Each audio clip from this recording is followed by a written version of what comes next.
আসসালামু আলাইকুম, সবাই কেমন আছেন? আশা করছি সবাই অনেক ভালো আছেন। আলহামদুলিল্লাহ আমরাও অনেক ভালো আছি।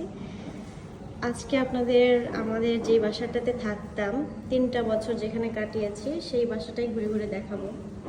আজকে এই বাসাটা বিদায় দিয়ে চলে যেতে হবে। এই তো সব জিনিসপত্র আমরা নিয়ে চলে গেছি। আজকে শুধু পরিষ্কার করব, যে পরিষ্কারও হয়ে গেছে অলরেডি।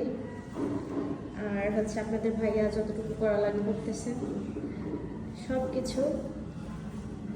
কখনো তো এইভাবে আমরা আপনাদের ঘুরে ঘুরে আমাদের রুম টুর দিই নাই, এই যে আজকে দিলাম। এই যে এই কটা আমাদের ব্যাগ বস্তা লাস্টে ছিল, যা যা গুছিয়ে নিছি।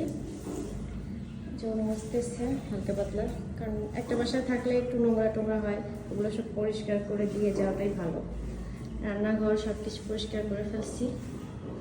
খুবই খারাপ লাগতেছে আজকে।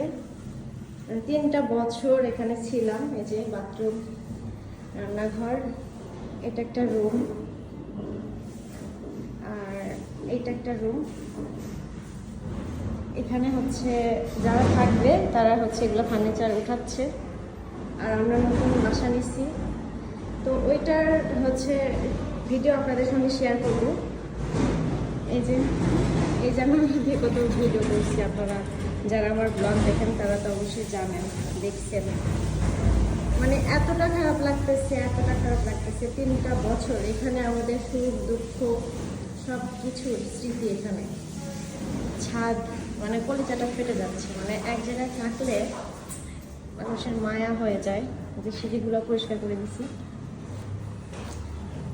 আর আমি তো টপ ফ্লোরে থাকতাম, এই জন্য ছাদটাও আমাদের উপরতলায় ছিল।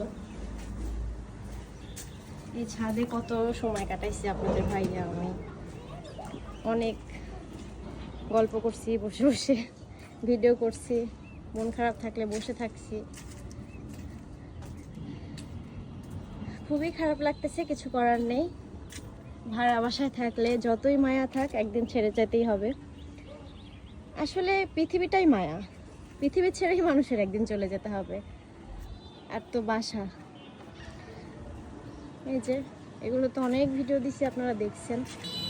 আজকে আমার মানে এতটা খারাপ লাগতেছে কি বলবো, মানে বুঝাইতে পারবো না। 3টা বছর এই বাসাটাতে মানে নিজের মতো করে ছিলাম। এই বাসায় সবাই আলহামদুলিল্লাহ অনেক অনেক অনেক ভালো। সবাই অনেক ভালোবাসছে আমাকে, আপনাদের ভাইয়াকে নিজের ভাই বোনের মতো করে খুবই ভালোবাসছে, আগলায় রাখছে। এই যে কাজ করতেছে। তো আমাদের নতুন বাসার আমরা ভিডিও দিব শীঘ্রই। এই যে, তো সবাই ভালো থাকবেন, আমাদের জন্য দোয়া করবেন। বিদায় দিতে হচ্ছে আমাদের এই বাসায়। অনেক মিস করব, অনেক স্মৃতি জমে আছে। এই তো, আল্লাহ হাফেজ।